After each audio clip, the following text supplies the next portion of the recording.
Ikulumo ejayelekileko ukuthi imithi nayitlhurhako kuvamile ukuthuza abantu bathi umtjhiso lo ubangela bona abanye bagule ngokwengqondo.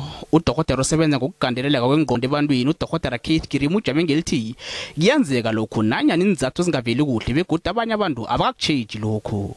We don't exactly understand why a patient who is otherwise stable and on certain maintenance treatments, somewhat when the seasons change, as it were, then that results in relapse.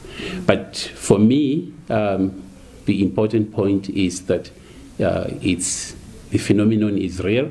Lokhu ukutjhuguluka isikhathi somnyaka abanye abantu bahlangabezana namagula ahlukahlukeneko afaka hlangana ukungabi nesineke, ukuphelelwa lithemba nokuba nesivukavukani. It can become so severe that somebody can commit suicide and die. That's how serious it is. It might as well be that it may be a mild relapse, but somebody can become so ill to the extent that they take an overdose or they hang themselves. Umntazana weminyaka 18 ubudala lo eminyakeni emine edlulileko wabanjwa kugula ngokomkhumbulo wathoma ukukhamba udokotela uKerime solo kwalokho udokotela usajamile ngelithi umntazana lo uphathe kakhulu nakungena isilimela. It feels like my life just ended, like it's not good living with depression.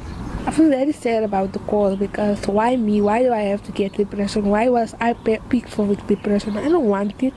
Uhlangabezana nemizwa yokuphelelwa lithemba kunye nokuzizwa ngathi akaqhakatheke empilweni begodu akakufanele ukuphila. Because I overdosed and because I decided to end my life because I thought I was worthless and hopeless. I was down.